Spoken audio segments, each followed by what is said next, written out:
things before we get into the substance of our talk today on transcending cruelty and this idea of getting beyond bullying. Um, I do these talks every once in a while, and I know there's 150 to 200 people on now with us, and many of you are just meeting me for the first time right now. So I do these talks from time to time.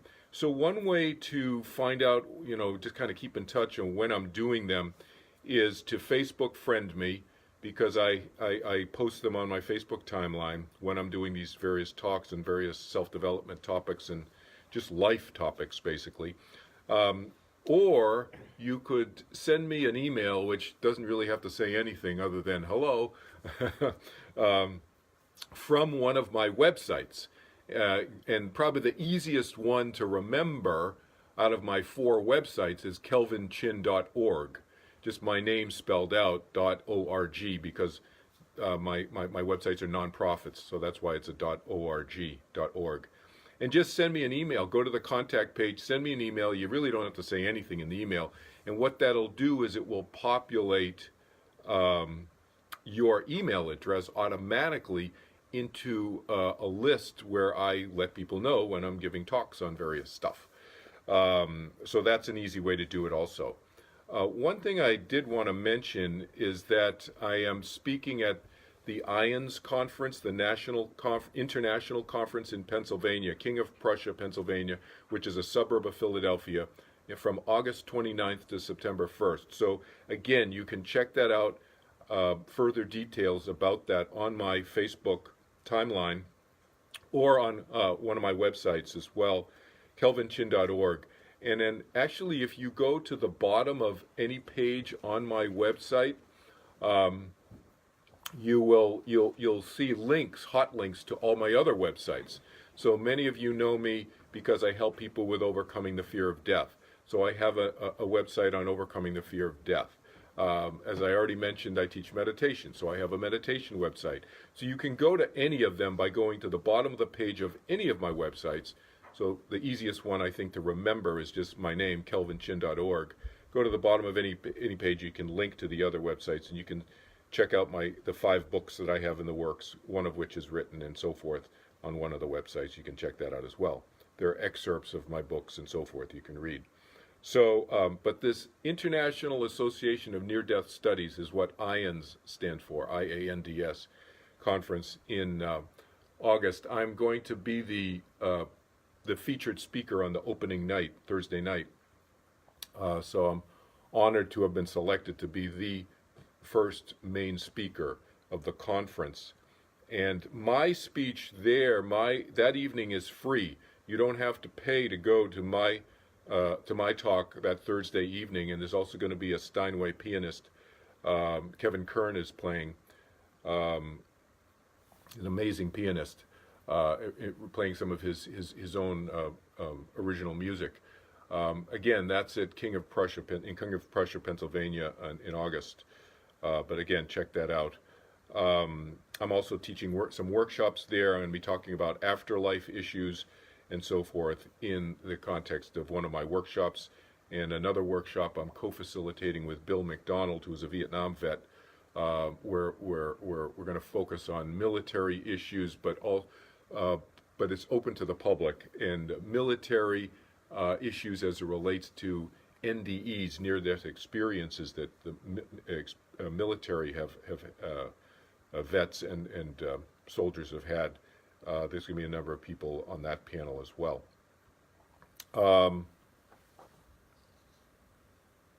Okay. Yeah, and I just wanted to mention, for those who are watching the recording of this eventually, feel free to email me questions about the talk that I'm going to give now, even afterwards. And of course, those of you who are watching live can feel free to as well. So, great. So let's get into it. Transcending Cruelty. Interesting title, right? So it's the idea of cruelty. When I'm talking about cruelty, I'm going to define it for you in a second. But I'm talking about bad behavior. There's a lot of kinds of bad behavior out there, but I'm going to define the kind of bad behavior we're talking about. But it's not just the bully in the schoolyard type bully, By the way, those of you who are watching me may see me look off to the side. I have a live audience here with me as well here in Walpole, Massachusetts. So I have a bunch of different groups I'm talking with around the world here. So the idea of transcending, what does transcending mean? Transcending means to get beyond. That's all that word means. Transcend, to go beyond. So I want to talk about this notion of going beyond cruelty. How can we get beyond it? And this whole notion of bullying and so forth that seems to be increasingly rampant throughout the world. Doesn't matter what culture we're talking about. It's not just here in the United States. It's worldwide. And as I mentioned earlier, I'm working with people from 28 different countries on all the different kinds of work that I'm doing. So what's our objective? Let's just talk for a second about what's our objective today together. I want to talk about this idea about cruelty and bullying. Bullying is obviously a form of behavior that comes out of this idea of cruelty. But what we're not here to do is solve the world's problems. We're not here going to create world peace overnight by me talking with you for an hour, hour and a half, and interacting with you in Q&A when we get to that section of our discussion. But what I do want to do is try to share some ideas with you to try to get you thinking about this idea of cruelty and bullying and bad behavior, maybe in a different way. And then, I am a planter of seeds, so to speak. So I am seeding you. I am giving you seed thoughts that maybe you can go out and expand on them or share them with other people and that kind of thing. So it's really, I take kind of a really, the old term, the grassroots approach to self-development, to sharing ideas with people. See if it can stimulate you to think about things in a slightly different way that may be helpful to you, obviously personally, but also maybe you can share it with other people that may be helpful for them. Because not everything I'm going to say to you is going to apply to you personally today, but it may be useful perspectives and insights for you to share with other people. Okay, so let's get into it. What do I mean by cruelty? So when I talk about cruelty, here's how I define cruelty. I define it when somebody gets happiness out of causing pain or suffering to somebody else. That's my definition of cruelty. And that could be physical pain, it could be emotional pain, intellectual pain, it could be suffering on any different level or combination thereof. It doesn't have to just be, the typical bully in the schoolyard beating somebody up. Of course, obviously that's bullying. But it could be abusive emotional behavior, enacted on somebody, on somebody else. So I mean it in a very broad sense is my point. And so that's why I was saying, it's this kind of bad behavior where people get pleasure out of it. That's how I define cruelty. Now, why are people cruel? So I want to talk about a bunch of different things today. I want to talk about why people are cruel. Why do they bully? And what's behind it? And does it serve their purpose when we talk about what I think is behind it? And what can we do about it? And by the way, just to be perfectly transparent, candid, I have been a bully at times in my life. We all have, I think. So let's not just put ourselves on some high pedestal, the high horse road, I think we've all done it at times to somebody, and those of us who are more self-aware regret it afterwards. Those who are not so self-aware may not regret it or may not even be aware that they're doing it. Or worse, as I said, definition of cruelty, may get enjoyment out of it, right? And so hopefully I have not done it in that way, but I think we've all been guilty, if you will, of bad behavior at some point, because nobody's perfect. And that's my first thing I want to say to everybody is we should never ever hold ourselves to this standard of perfection because nobody's perfect. And so get that out of the way right away. That's a mistake. That is an illusion. You'll never be happy if you're holding yourself to a state of perfection, a standard of perfection. But I want to talk about these ideas, and then I want to talk about some what I consider steps, effective steps to dealing with this whole notion of bullying. And then I'm going to give you some examples of myself and my daughter, and separately, my own examples and her example. She gave me permission to talk with you about this, the kind of real life stuff, and how do you deal with this, and this is when this happens and that happens, because it's easy to talk about these things from a theoretical standpoint, but what happens when it's on ground level, and you have to look it in the eye. So back to this idea, why are people cruel? I think it distills down to something which affects all of us, really, which impacts all of us, which almost, I would say motivates or drives all of us, which is the pursuit of happiness. Which, in a weird way, you'll see how I describe this, the bully or the cruel person is actually motivated by their own pursuit of happiness, albeit maybe a little bit warped and not healthy, but still motivated by the same motivating factor that we all have, the pursuit of happiness. And so why do they end up bullying?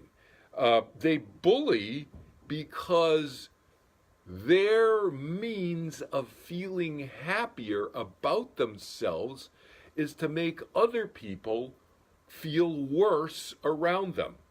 And if you think about that, it kind of rings true, doesn't it? Those of you who've ever observed or been in a situation where you have been bullied, they're making you feel worse, but they're doing that behind the curtain. They're doing that because it makes them feel better. Because the bully bullies because the bully has a low sense of self, a low sense of self-esteem, inner confidence, very, very small, minimal. Very low sense of self-esteem, very weak sense of confidence. So bullies actually puff their chest out and they say, oh, I'm so important, and and I have so much more money than you do, and I'm more, I have a bigger title than you do at work, or my kids go to better schools than you do, or that kind of mentality is bullying mentality. It's not just physically beating people up. But that kind of mentality, where does it come from? It comes from a state of weakness. Those are weak people. They puff themselves out, they puff their chest out, and they make themselves try to seem like they're stronger than you are, because they want to make you feel small, because they know inside that they're weak. They may not be self-aware enough to identify that as a weakness within themselves, but externally you look at them and you go, yeah, that actually is a weak person. That person is actually really not confident about themselves, and then they have to overcompensate. They overcompensate by saying and doing all these things to show other people that they're better than they are. And that is another concept that I want to introduce to our discussion, which is the importance of being important. And these two concepts, the concept of cruelty and the importance of being important, go together, if you think about it. Because that is essentially what the bully is doing, making him or herself, and it's gender neutral. I've been bullied by women, and I'll tell you about my experience in a workplace setting. And I'm sure, we've had it both, we, the audience who are listening to me right now, have experienced both bullies, both as male and sometimes females. It's gender non-specific. It's an equal opportunity, phenomenon. And, but they're doing that, whoever the they is, because they want to feel more important. It's the importance of being important. So that importance of being important becomes the primary driver for the person's behavior when they have this lower sense of self-esteem. And in extreme cases, they can bully and be cruel and get happiness from that kind of bad behavior. Now, I say that to you, you notice how I just described that to you. I described it to you in a matter of degrees. It's not black and white. And so we all have fallen into this trap, so to speak, a little bit of feeling a little bit more important. Oh, I feel more important. And that, I would say, first of all, that's my first tip to you, is that when you start to feel that way, emotionally, feeling more important, that's a red flag. That should be a red flag to yourself, okay? So that's like a self, it's like a little self-help tip to recognize within yourself. If you're in a group and you start to notice, oh, I'm starting to feel really important, red flag. You know, you want to keep that in check. It's different from feeling confident. I'm not talking about feeling confident and inwardly powerful. That's different from what I'm talking about. This importance, this feeling more important than they are. That's what I'm talking about. I'm not talking about feeling inwardly powerful, inwardly self-confident, inwardly at peace with oneself and powerful. That's a good thing. That's what I think we are all aspiring to have as human beings, because for me, that is the ultimate basis for happiness, and the pursuit of happiness should derive from that.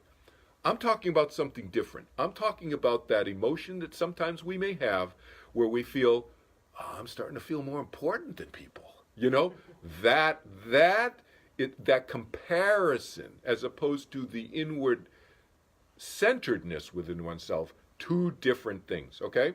So that's a little tip to keep an eye out for. Now, who does the bully bully? The bully gravitates towards people they feel who are easier targets, right? The bully goes to what the bully feels is a weak target, a weaker person than they are.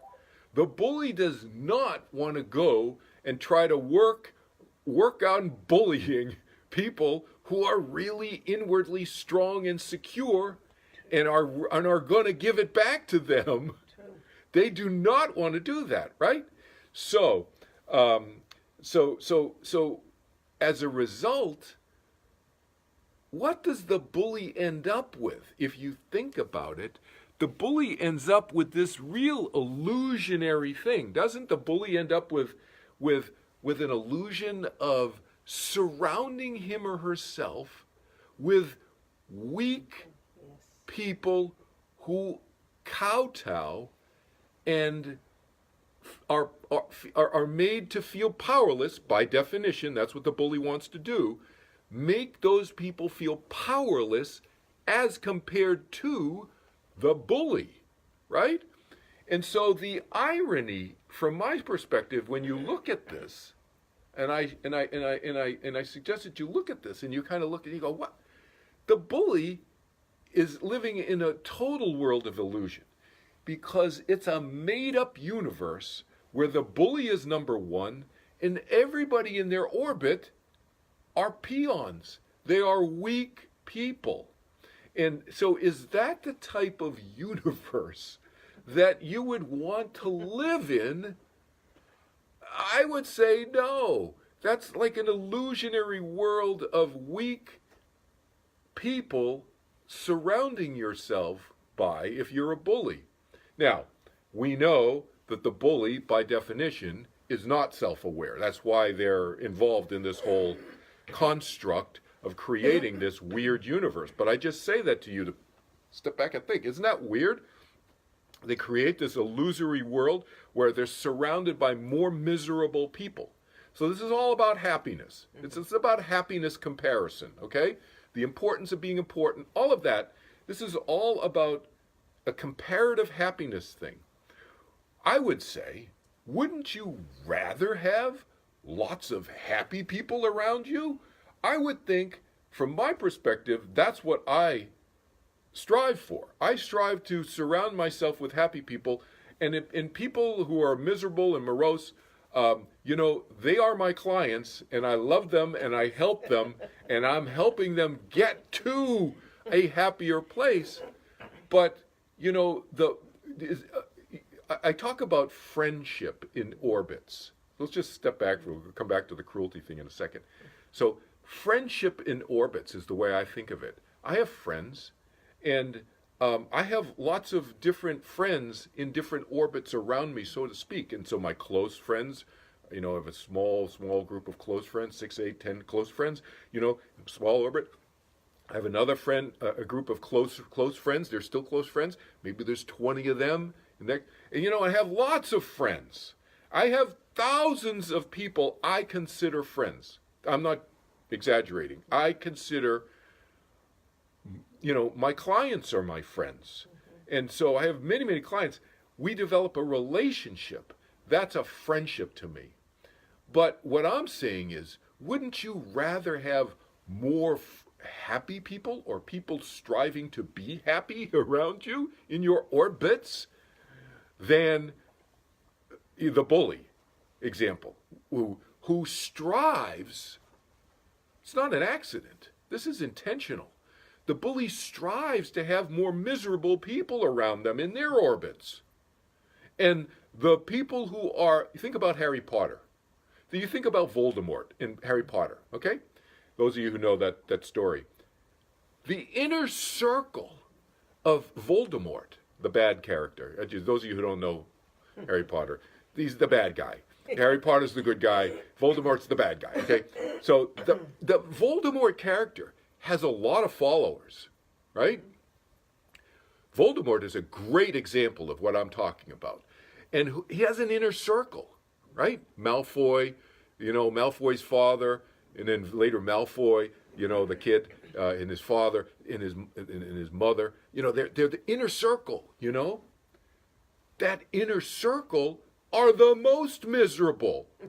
That's why they are the inner circle in the orbit of the bully. Voldemort, clearly a bully, happy to get there. He's the archetypal definition of, a person, the way I'm defining this, right? Happiness out of other people's suffering and pain and cruelty, physical, emotional, whatever. All right. But isn't that a weird universe? Think about it from the Harry Potter standpoint. I would much rather have a universe, and that's what I strive for in my life, is to build friendships and orbits of friends around me who are happier and happier and striving to be happier and happier. But again, back to the cruelty thing. And again, just to step back for a second, just to bring it like real life, this whole bullying thing, this falls into racism issues, right? Bullying, racial stereotypes, ethnic slurs, religious wars around the world. This is real life. I'm just talking theory here. Ethnic cleansing, is a form of bullying. Absolutely, right? And then you have, our everyday office politics, of course, right? Right? We don't need to talk about that. But actually, I am going to talk about that in a second. But I'm going to use myself as an example, okay? Because I was the subject of that, of the victim of that, or subject, whatever you want to call it, the target. All right. So. But again, don't be fooled by the boastful talk of that person, And the other thing is, reality check here, okay, people, reality check. If you talk to the bully, do you think the bully thinks the bully's bullying? No. Most of the time, no. Very, very seldom you're going to get a yes out of the bully. The bully thinks, no, I'm not a bully. No, I'm a magnanimous person. Look at how much money I donate to this organization, that organization, and I go down to the homeless people, and I do this and I do that, and blah blah blah. Behavior. That's the talk. What's the walk, right? We judge people not by their talk, but by do they walk their talk. But that, because the bully is going to put up a big barrier, a big defense over his or her behavior. I'm not bad. I am a good person. Blah blah blah blah blah blah blah. So don't be fooled by that. Is the reason I say that to you. Don't be fooled by the talk. The talk is talk. Walk. What is the walk? What is the behavior? Are they walking their talk? All right. So what's the solution here? Let's talk about this before we open it up to questions and so forth. First of all right. Let's tackle the hard one first. The hard one is the bully, him or herself. Okay. I say hard or difficult because, like I just said, by definition, 90%, 99% of the time, the bully is not self-aware. The bully is not willing to make a change. The bully is, if the bully's really good at it, and they're good at being a bully, they're successful. They know how to do that, They're really good at it. And to them, it serves their purposes because they do feel more powerful than other people by squelching them and making other people more miserable around them. So from their very limited worldview, then, it's working for them. But if for that 1 to 5% of the bully population you run into, and they do exist, people who do want to change, then what's the solution? The solution is to turn within. They have to turn within because they're judging everything by an external metric, an external yardstick. They're describing how many friends do I have? How many followers do I have? Social media, this is a problem today, I think. How many likes, how many followers? I can't tell you how many millennial clients I have who are panicked, anxiety attacks, and so forth, and they're 18 to 35 years old, and they feel like they haven't made it, and they're not going to make it because they don't have enough followers or likes or whatever it is. That's this weird metric that's existing throughout our world culture. It's not just in the United States, people. This is worldwide. I have people from every religion, every culture, atheists, agnostics, doesn't matter, worldwide, 28 different countries. These are serious world issues that we need to plant the seeds about to help people be more happy so that there's less cruelty in the world. But this whole notion of, back to the metric, of judging ourselves, our self-worth, based on external metrics is a problem. That's why I say the solution is we have to turn within. And we have to turn within in a different way from sleeping. Sleeping is a form of turning within, okay? Just to call a spade, obviously, it's obvious, sleeping, I turn within, okay. But if sleeping was sufficient, I would argue, everyone would be okay, exactly. Everybody be okay in the world, but sleeping is not sufficient.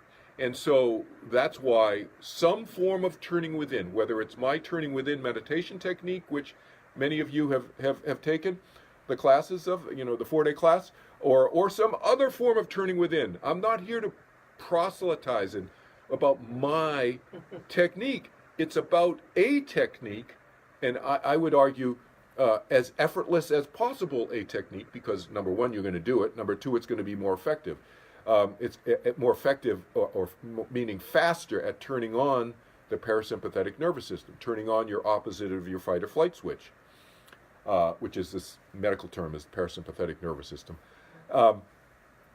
quicker at turning that on, which is going to help balance us out. That's what strengthens us from the inside out.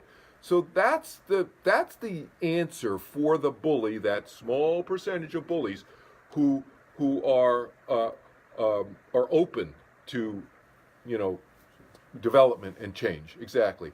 Now, it's not just, bullies aren't some monolithic group either. I want to be clear about this. Like I said at the beginning, we've all been we've danced with being being a bully sometimes in our lives. So again, when we notice that, back to that point, what's the solution? We need to turn within. We need to check in with ourselves. We need to turn within and then balance ourselves out a little bit. So on a practical level, if we notice that within ourselves, that little importance of being important voice starting to talk, you know what? Maybe I need to go outside for a walk. Maybe I shouldn't continue this conversation with my wife or my husband or my boyfriend or girlfriend or partner, whatever. Maybe I should just take a break. And that could be a form of turning within, right? Just to balance ourselves out so we don't put our foot in our mouth, whatever. And start going down the bullying road, quite frankly, without knowing we are. Because we can slide down that hill sometimes without knowing, without being consciously aware of doing so. So turning within.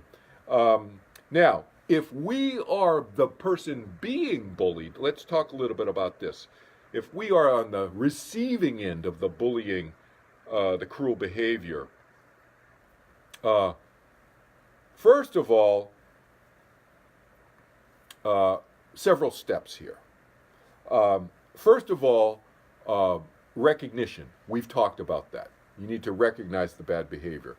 Second step we've talked about is understanding what's going on behind the scenes, why the bully is doing what he or she is doing.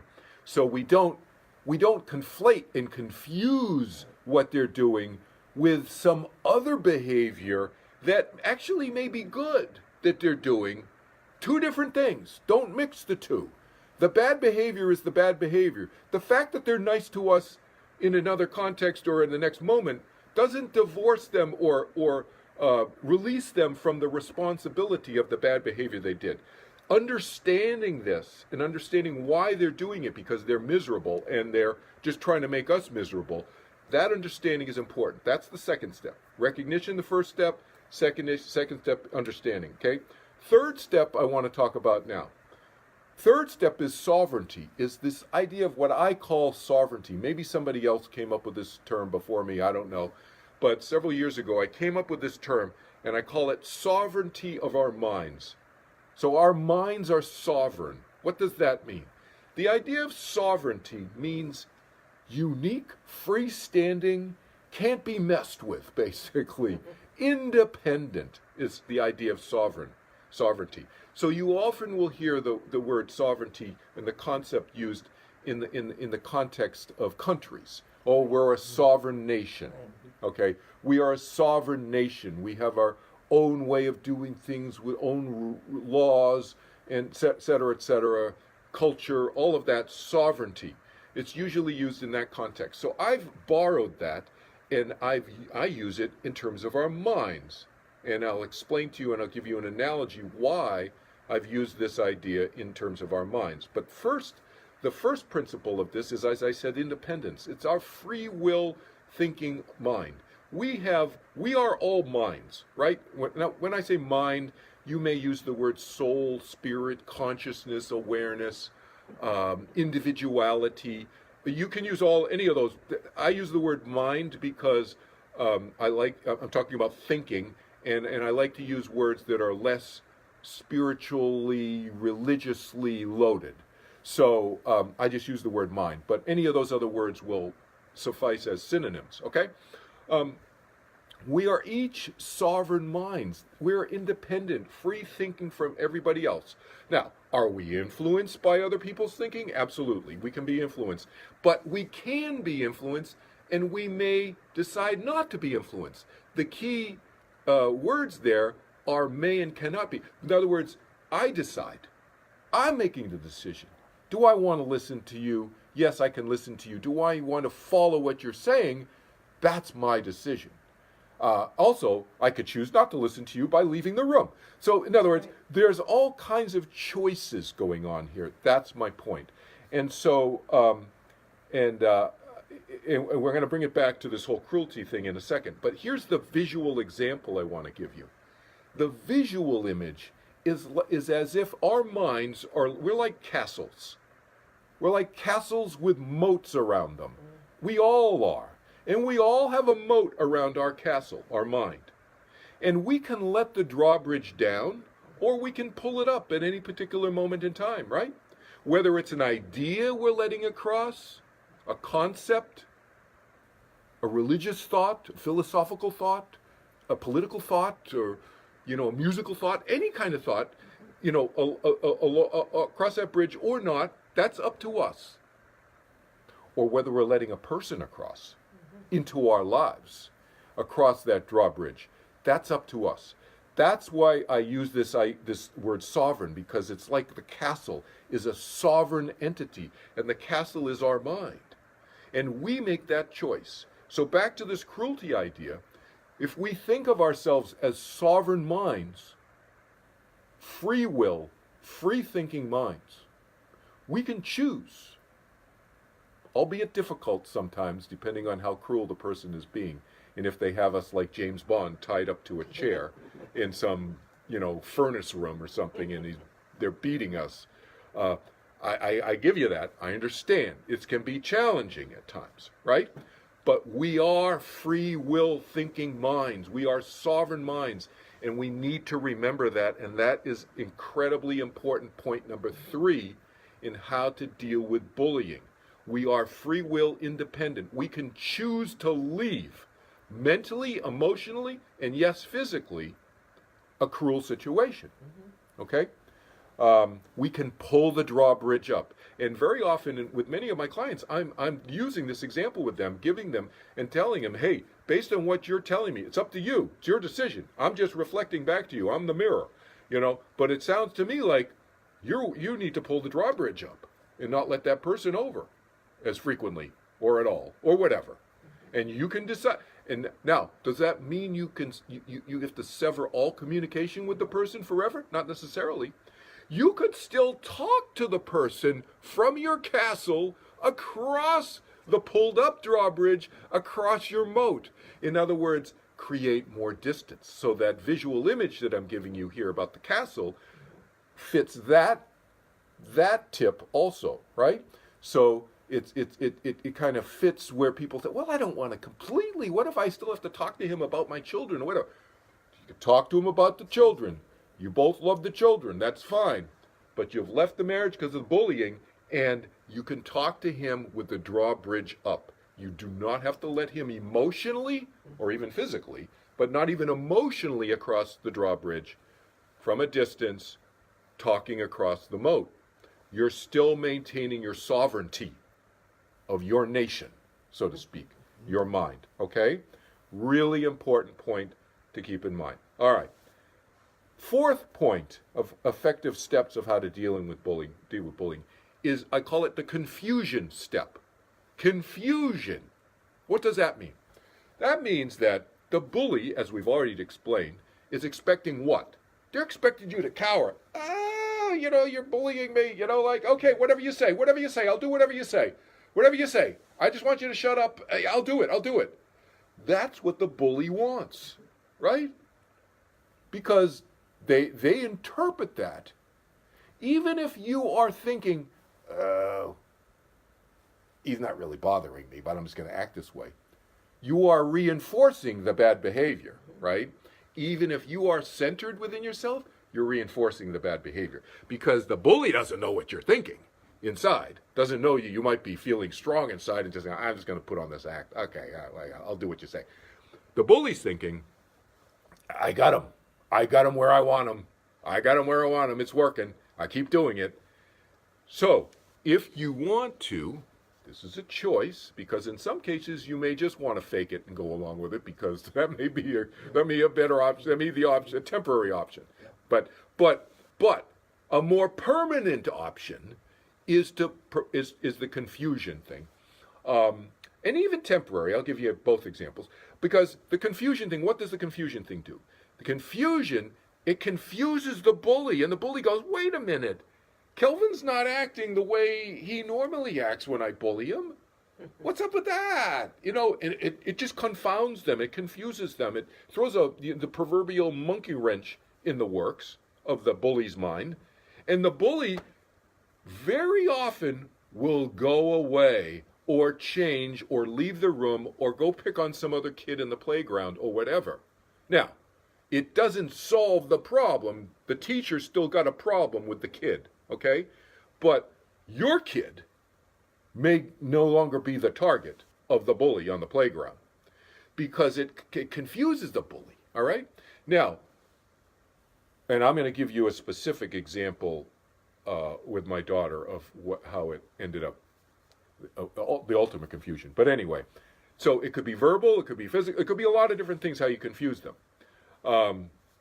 Humor is a way to confuse bullies because they don't want you to be laughing at them or laughing about what they're doing to you.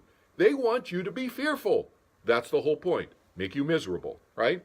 So laughing can be an option. Changing the subject, making a joke about something. So, and in the James Bond, those of you who remember, I'm not going to get into the graphic description of this particular James Bond movie, but in that furnace room, he starts laughing and then does something, and you know, he's done this a number of times in various James Bond movies. He uses the laughter thing a lot, and then the bully, the bad guy, who I'm calling a bully because that's what he's doing, he's bullying, is slips up. And then James Bond, that's an opening, and boom, and he gets out of the bad situation. So confusion, point number 4. Point number 5, separation, obviously. Separation, that may be the choice. That may be what you need to do, okay? That may be the option that is required in the given situation, physically separating. So first, emotionally separating from, obviously. But in all the ways that, and that's basically, I've kind of outlined the recognition, understanding, sovereignty, confusion. You're separating more and more emotionally throughout that process, obviously. But it may actually require physical separation from the other person, excising them, cutting them out, in other words, from your life, and just they're not part of your life anymore. It's like, what's the point? If you're not getting something from them that feeds you, why are you in that relationship with them, whatever it is? Because relationships can change, you know? Okay, I want to give you a couple life examples before we open this up to questions and so forth. So real quick, I'll give you mine and I'll give you my daughter's, which is a little bit longer. So mine was in a work situation. And I was being bullied, and I want to anonymize this somewhat. You know, I don't want to make it too identifiable, because these things live forever on the internet. But suffice it to say that I was being bullied by some women in my office who had been there for many, did I say many? Years before I got there. And so they knew the ropes and so forth, and they had their infrastructure set up, and with our superior, people upstairs in the organization. And I actually consulted with my brother-in-law, whose house I'm at right now, many times about this situation, which was very painful for me emotionally. It was a very difficult situation, and he was an incredible source, a coach, sounding board. So I encourage you, if you are in those situations, to find somebody like that. Don't try to just do it yourself. Get somebody, a friend, somebody you can trust, somebody who has obviously good judgment, who can give you some tips, and you can talk through some of these things with them. But in that situation, fast forward, without the details, they don't need all the details, fast forward, they were putting me into situations that were compromising business situations, and painting me in a light that was bad, was a bad light in terms of some of the superiors, even though I was doing exactly what I was supposed to be doing. But they knew how to frame things, and they were really good at it. And so the worst thing, and I would never do, it's not my wiring to fight back and be a bully back to somebody, but if you ever have that notion, do not do that. because they are so much better at doing it than you are, because they've been doing it probably their whole lives. And by definition, the fact that you're on, you 200 people who are live with me right now are listening to this, are probably not one of those people who's done this your whole life 24/7, whatever, not 24/7, you're just sleeping, but you know what I mean. Your whole life. These people have been practicing. And for somebody like us, we are not good at it. Don't fight fire with fire. Use some of these tips that I've described. Okay, so what did I do? I left. Okay? I separated. I physically separated. First, I had to emotionally separate to just save myself emotionally. And this was not that long ago. So, I wasn't a kid. And I was a senior professional in this organization. So were they. But I left. Okay. My daughter's situation happened more recently when she was in college. And it was with a couple of her roommates who she was friends with previous 2 years, roomed together, fine, whatever. She got into my daughter's a dancer and a model and so forth. She was a dance major, so she had a lot of dance programs, a lot of rehearsals and so forth. She'd leave at 8 in the morning, come back at 10 or 11 at night, midnight and so forth, long rehearsals and so forth and so on. She wasn't there with them as much at the new apartment that they moved into in San Francisco, and so that creates rifts, just you're not there, hey, how you doing, kind of stuff, what are you doing, and so people start assuming things incorrectly that, oh, you're more important than we are, you don't hang out with us anymore. And Sammy, my daughter, would say, no, I'm doing this and this and this and this, but they had that notion in their head, that was it, right? And so they started bullying her. And the bullying behavior started very gradual, and it ramped up and ramped up and ramped up. And so I coached her through this situation, and that's when I kind of came up with some of these principles, some of these very practical principles that I coached her through this very real life situation that went on for 6 months, a long time, many months. This wasn't days, this was many months, to the point where it got so bad, said, okay, you're out of here. We're gonna get you out of this lease. We're gonna terminate the lease early. Now that's not easy. Those of you who have children who have been in college or in college and they're renting apartments with other students, they're not. These are 18, 19-year-old kids. They're on the lease. They're an adult. In our culture, they're an 18-year-olds. You're an adult. It's a joke, right? Yes. It's like a total joke. I mean, okay, I get it. If you're 18 years old, you're on the phone.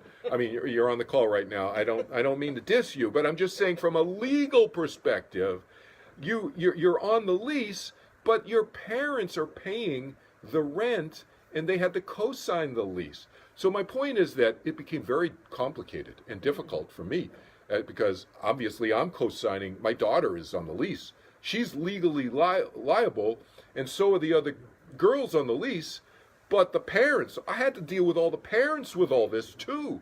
And they're like, what's going on, blah, blah, blah. And so I'm like trying to not get into the whole, your daughter's a bully, your daughters are bullying I didn't want to get into all of that.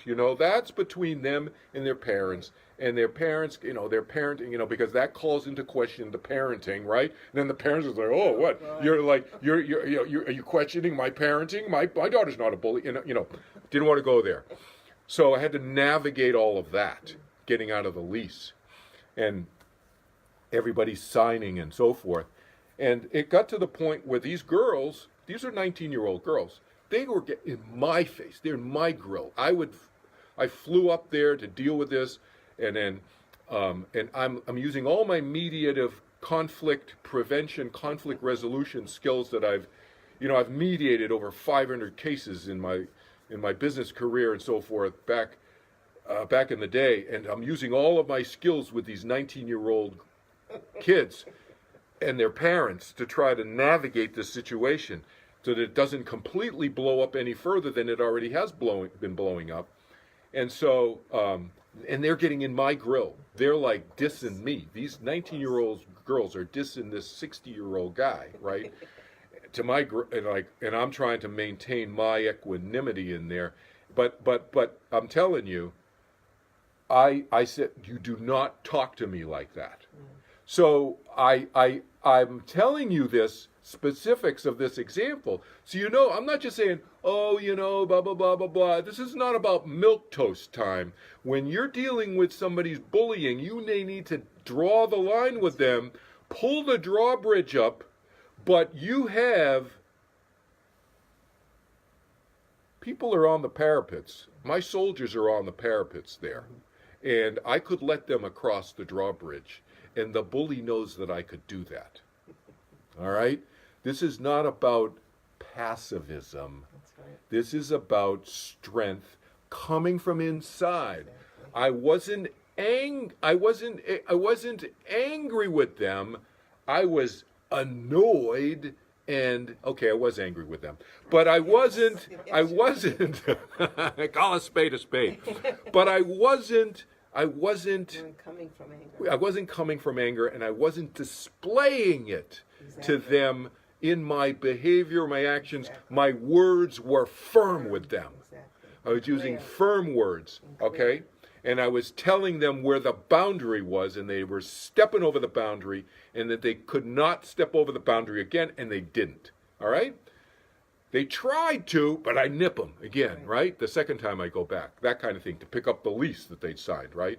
Well, we weren't going to sign the lease. Yes, you said you agreed to sign the lease. That whole thing, you know. Anyway, fast forward to that. In this example, I'm going to finish up and then open up to questions in a second. I go over there, borrow my friend George's car. My daughter her boyfriend we rent a U-Haul truck. We drive that up. They drive that up. They're in there loading the U-Haul truck. I'm loading up my friend's car, and we have gotten the girls to agree to stay in their rooms while we are moving our stuff out. 6 months into the lease, moving the stuff out into our moving stuff. I am at the truck. Picture this. Those of you who are parents, picture this. I am out on the sidewalk loading a lamp or something into a breakable into my friend's car. My daughter's boyfriend is in the back of the U-Haul truck loading something in there. I hear the loudest screaming that you can imagine. Blood curdling. You know that phrase, blood curdling? This was blood curdling, okay? I've never heard blood curdling screaming in my life, this lifetime as Kelvin Chin, until that moment in my life. And it was coming from somewhere about 150 feet away from me, because that's where I was. I was parked across the street. This is San Francisco. You can only park, you know, the parking's ridiculous. Anyway, so I was 150 feet away, and I heard this blood-curdling screaming, and I started running towards it, not knowing where it was coming from. Was it from a different apartment? Because these were buildings, you know, like houses that they're all renting. They're renting these houses out, and some of them are single family, and their families living in them. Was it coming from another family's house right there? Boom, boom, boom, just a row of houses? It was coming from the open door where Sammy was, loading something up. I ran in there. They were screaming, and then one of them was running away. Sammy was in the kitchen. She was screaming, and she just hit me. Sammy said, "She just hit me." I said, "What?" "She just hit me." And the one who had just hit her was running to her bedroom and slammed the door. I grabbed the door, and she was pushing it to try to bolt the door, and I was pushing it just like a quarter of an inch open, just the whole, you know, she couldn't lock it on me. And I opened the door, and I put my finger. Those you can see the visual. I went like this. I said, "No hitting. Use your words." Where's the last time you heard those parents out there, you heard somebody say that? Kindergarten, right? This isn't 20-year-old girls. I'm saying, no hitting. Use your words. I was just screaming that at her. And then she slammed the door and locked it. And then I went out, and Sammy said, yeah, she said Sammy was reaching up to get a box of granola off of the third shelf. Sammy was reaching up like this and way up high, and while she was vulnerable, the girl ran out of her room and sucker punched her and knocked Sammy's jaw out. So which we know because we went to the SFSU, the clinic, this university clinic, immediately afterwards, and got assessed by the doctor who happened to be the doctor for all the sports teams of the university, happened to be on call that day. Anyway, so he dislocated her jaw. That's how hard she got hit. Wow. And but Sammy said the girl picked the wrong person to mess with, because Sammy is a dancer. My daughter's 5'8". She's probably about 10 inches taller than this girl, and 5'8", a dancer. And Sammy had been in these dance productions at university with carrying 120, 130-pound dancers on her back across the stage, looking like it's nothing, and she knows how to handle her body. Yes. So what happened was, Sammy said she didn't know what overtook her. She just was in the moment at the time. The girl sucker punched her and dislocated her jaw, but Sammy grabbed her shoulders, pushed her down in the kitchen, slammed her up against the kitchen floor, and Sammy was kneeling on her, wailing on her. And now, this is a weird, maybe sound like a weird story to be telling my self-development group here on my, but I'm telling you this because I'm telling you a real-life story, because it was ramping up, and it ramped up, and it ended up here. This is not where you want it to end up. But my daughter was the victim, and she was the target of this situation. I'm giving you this example so you know that I'm not promoting pacifism here.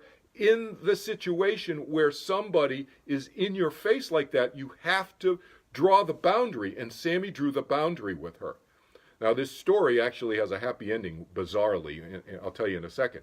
But this was a long way leading up, okay? She had tried to work things out with the girls all along. She had gone through all the steps that I talked about here with you. And she tried to spend more time with the girls and so forth, but they had made up their mind that their way of dealing with Sam was to make Sam feel miserable. Correct. That was it.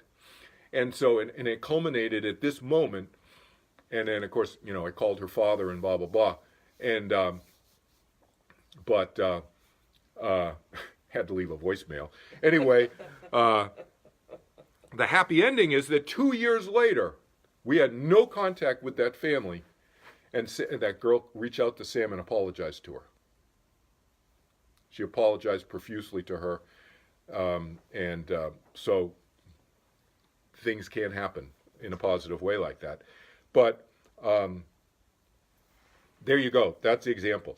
I want to close with one point with you, and then I would love to hear any comments, questions, and so forth, or if anybody wants to share anything. The last point is this notion of judging other people. This sometimes comes up in this context because people think, oh, am I being judgmental? I don't want to judge other people. I want to be a loving, compassionate person. So there's this whole Buddhist movement, basically, that's going on throughout the United States. You may not think of it as a Buddhist movement, but it's a love, compassion. Those of you who are into angels, the angels, not all of them, but most of them are really into this compassion, love thing. It's not a bad thing.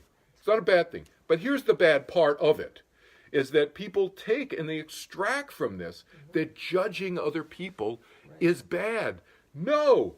Judging other people is a learning opportunity. You have to learn. You observe other people. You assess them based on your yardstick. And everybody has their own yardstick. I'm not saying there's some absolute yardstick out there. We all have our own yardstick. But whatever your yardstick is, you do need to assess them, judge them based on that. The conflation, the confusion comes here. When people think they equate judging and assessing somebody's behavior with judging their level of spirituality or human development as a being, as a soul, as a spirit, as a mind, as a consciousness. Okay, that's what we don't do. That's what we can't do. We'll never be right about that. We can't. I'm still figuring myself out. Come on, people. If you want to be honest with yourself, you are still figuring yourself out. This is what life is about to me, is self-knowledge, self-unfoldment of oneself. And that goes on for eternity. Yes. And at last I talked with Woody Allen, he said that was a really long time. Yeah. Woody said eternity is a really long time, especially near the end. It's like so, so. Right? I love Woody. It's like Woody has got some great stuff like that. But here's the thing. So I got plenty of time to unfold myself. So I'm not judging myself based on that, nor should I be judging other people, right? On their spirituality and their level of development and all of that, evolution, whatever you want to call it. No, we can't do that. We observe it, but we observe their behavior. Right. We're judging behavior, not judging inner state of consciousness. Judging behavior is important. Because if we don't judge behavior and we just kind of wash over, let all people's behavior wash over us, even their bad behavior wash over us, then we become the ultimate victim. Then we become the perfect foil for the bully because we're going to be easy to be made miserable, right? Because we're going to welcome all kinds of bullies into our life without even knowing it.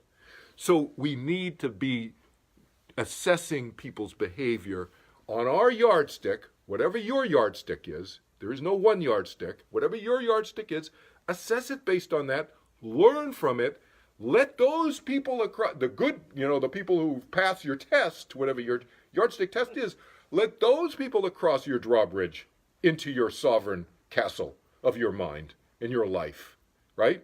And other people no. Or other people sometimes, but not all the time.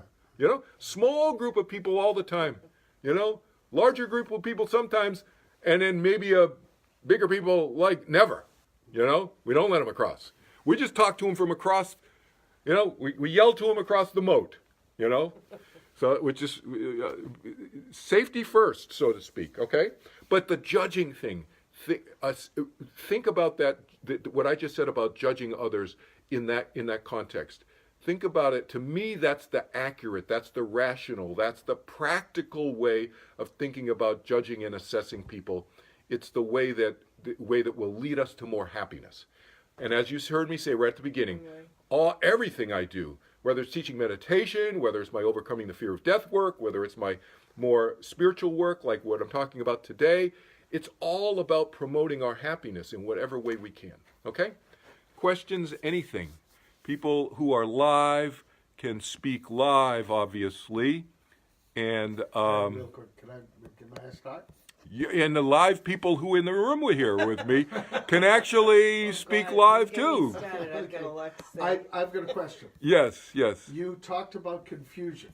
Yes. Okay, and when a bully comes up, in the best way, one way to diffuse it is confusion. Yes. Okay. Yes. Many times, if you cause confusion, that will create anger from the bully. Yes. Okay. Yes. So how do you? Is that when you escape? You take the path of least resistance, whatever the path of least resistance is. Yes. So you don't. So what I'm suggesting is that confusion is a way to escape, or when I say escape, it could be even for seconds, Yes. Or it doesn't mean like it could be escape like physically leave forever, but it could be just for seconds, you're interrupting them almost, escaping in that way. When I say escape, it could be for minutes or seconds or minutes.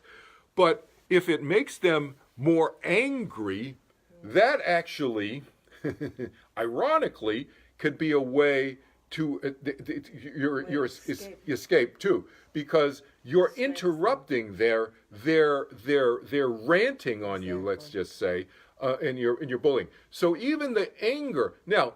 You have to use your common sense and your judgment in any given situation, because you don't want to piss them off so much that they get physical with you, right? And that's not good. All right. So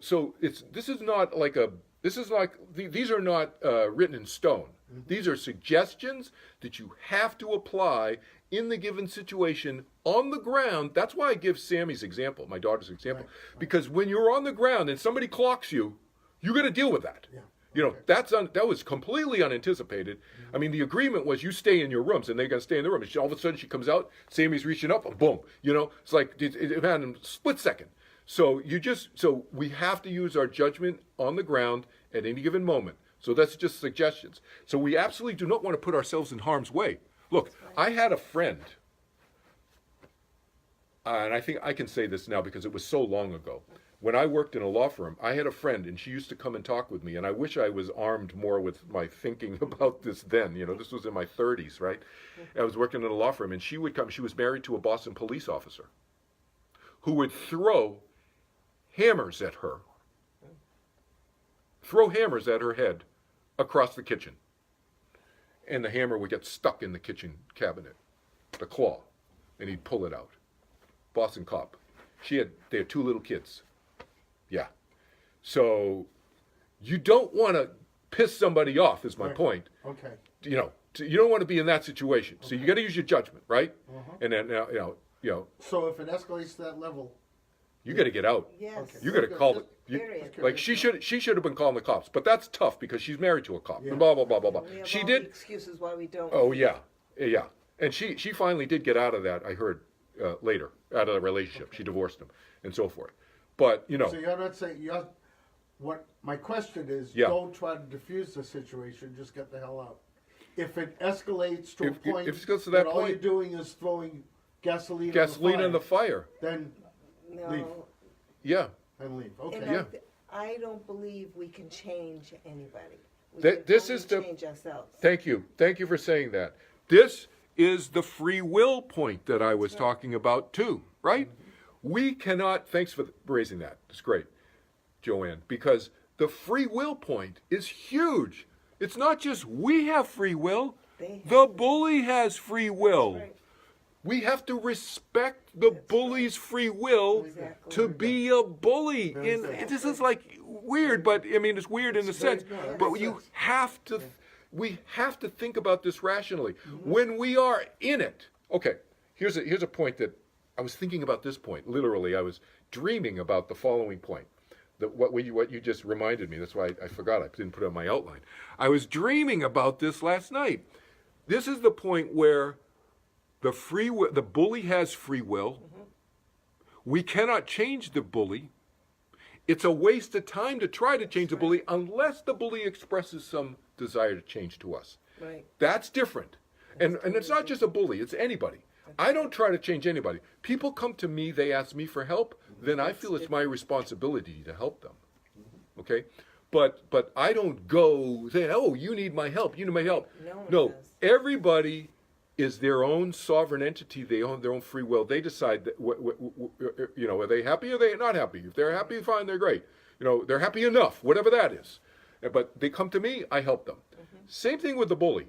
The bully has free will. We let the bully be. That's right. And the thing is, it'd be a waste of time to try to change them. Not only that, but here's it escalate to what you're talking about. Right. And here's the other thing, is that what I've seen many times in some of my client situations, they'll stay with the bully because they're trying to change the bully. Yes. They want to save the bully. Yes. The bully, how can the bully behave that way?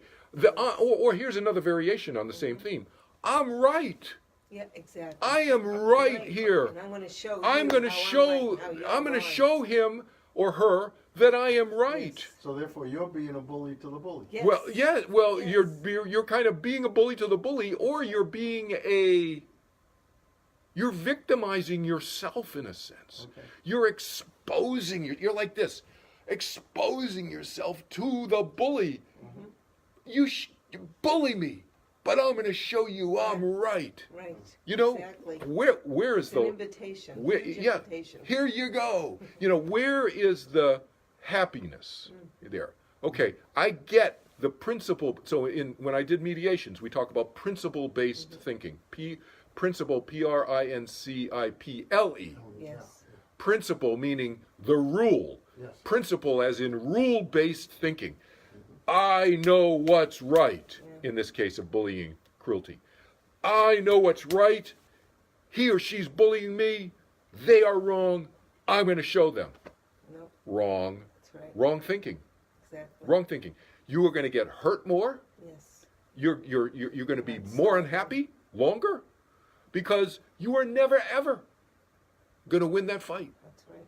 The bully is so ensconced, it's so immersed in that world, that universe of making other people miserable around him or herself. That's it. Is it possible for them to change? Yes. But I would argue, those of you who've seen much of my work know that I have many memories that go back many hundreds and hundreds and hundreds and hundreds of years. So my opinion is that the bully can change over a very, very long time. Correct. Hundreds and hundreds and hundreds of Maybe years. even in this lifetime. Oh, not in this lifetime at all. I think in this lifetime, a bully changing in this lifetime means that they've been working on it before they came That's into this right. one. That's what I think. That's That's my exactly right. opinion. So I if you agree. see a bully change in this lifetime, this ain't their first lifetime being a That's bully. right. And this ain't their first lifetime trying to change. That's right. So if they're starting to change now, we're talking, I don't know how, hundreds of years before they change. So you want to be that martyr? Yeah. You want to be that martyr that kind of gets them going? Some people That's a do. choice. Some And some people people choose yes. that. And that also is their And that's choice. okay. And they can choose to be unhappy this life, and just sacrifice themselves for the good of what? But all the conversations I've had with my friends on the other side, my spiritual leader friends on the other side, we're getting a little bit into some other stuff now, but my spiritual leader friends on the other side are that nobody's getting any points for sacrificing, being the sacrificial lamb. True. Nobody's getting points. Because the thing is, as I said, Woody Allen, eternity's a lot. We're here for an eternity. There's no like end point to saying, okay, you got to get everybody on the ark before the flood comes. No, that's a myth.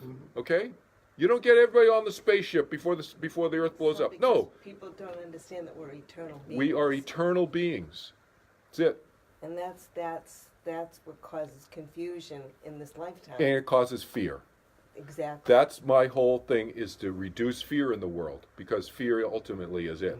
And so people think, I only have a certain amount of time, blah, blah, blah. No, you have eternity. Now, that said, do I want to spend time with friends like you? All right? Yes. Because next time maybe we don't run into each other. Or maybe we do, but I'm 99 and you're 3 years old, or whatever. You know what I mean? It's like whatever. It's like, hey, see you later, boom, and I die. Like, it was good to see you in diapers, Bobby. See you later. It's like, I always wonder what you looked like in diapers. See ya, and then boom, boom, I'm dead. You know what I mean? It's like, so we don't know. We don't know. So yes, we want to spend quality time with our loved ones. Take the opportunity. Be Yeah. in the moment, Yeah. right? But for these big issues that we're talking about, saving the world from cruelty and so you can't. No. It's like, and there's plenty of time. But yes, that doesn't mean that we're passive either, because look at me, I'm not passive. I am a firm believer in eternity. But am I passive about what I'm doing? No, I'm passionate about what I'm doing, and I'm trying to help people and so forth, because it's about living in the present. Yeah, you want to enjoy. I want people to enjoy sooner rather than later, the ones who want to. The ones who don't care, they're not working with me. They don't care about what I say. It's self-selecting, right? That's right.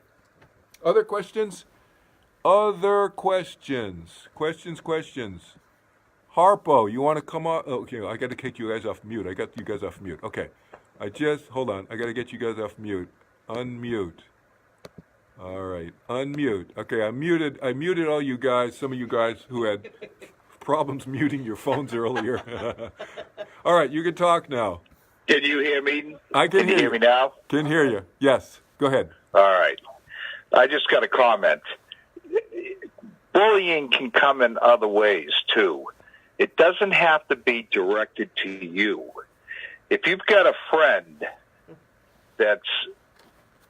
who keeps using slurs against other people, I'm talking niggers, kikes, chinks, spicks, whatever. Right. That's a form of bullying. Yes. Even if it's not directed to me, if I keep hearing that, I've got to walk away from that person. Mm-hmm. That's bullying. It's a great point, Harpo. It's a really, really great point. Thank you for raising that. It's the bystander Sure. issue. It falls into the bystander category, and I mentioned that in my essay. Those of you, by the way, you can see this.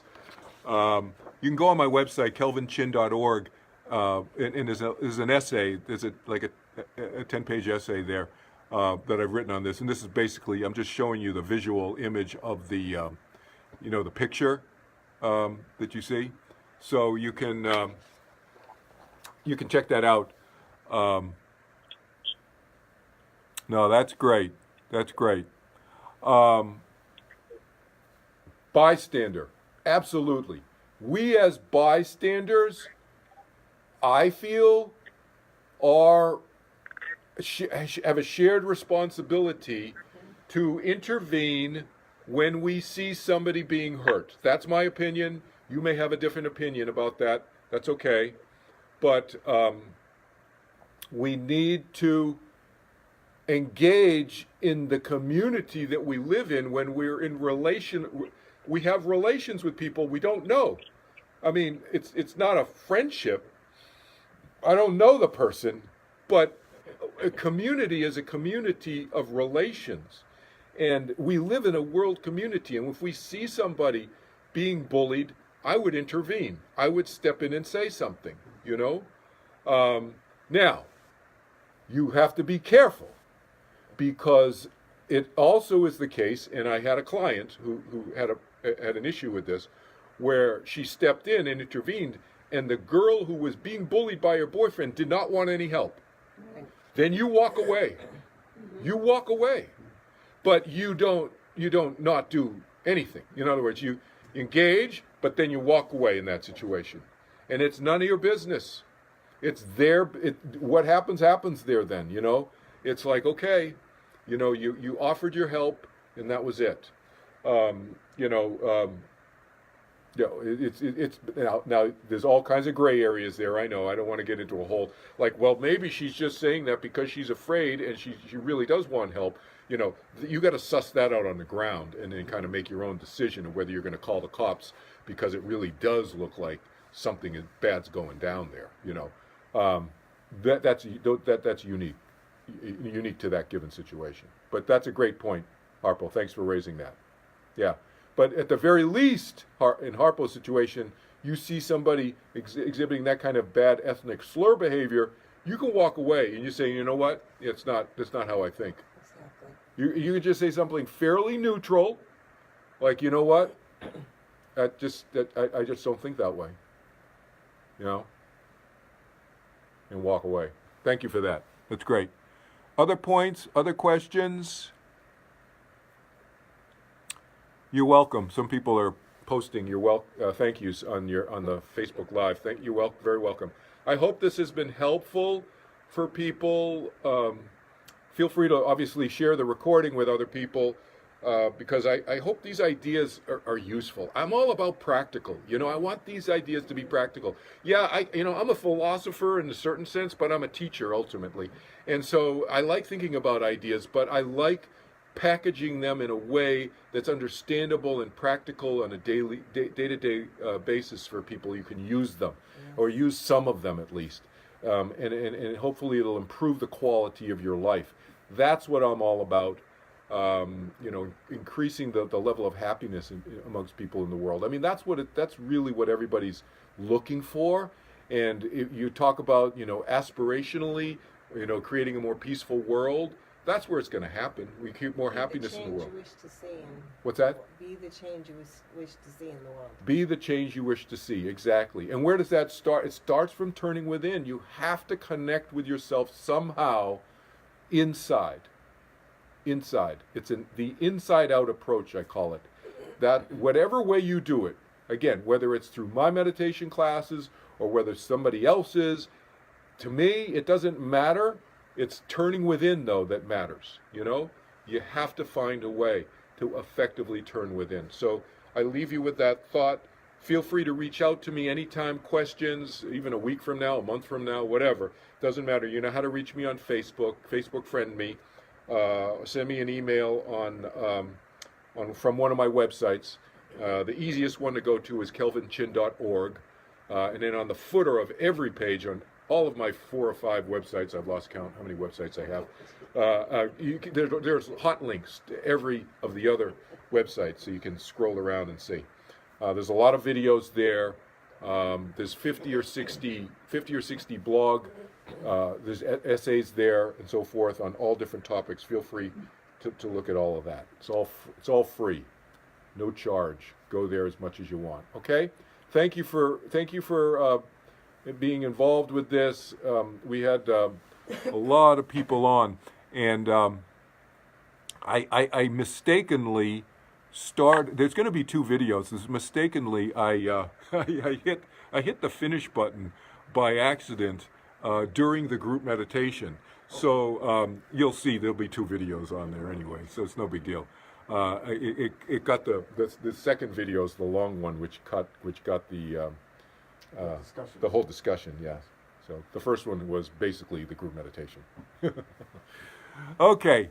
Take care, everybody, and we'll see you again next time. Another subject. I'll think up some other topic to discuss with everybody. Okay. We'll see you. Bye-bye. Thanks so much, Carol. You're welcome. Take care.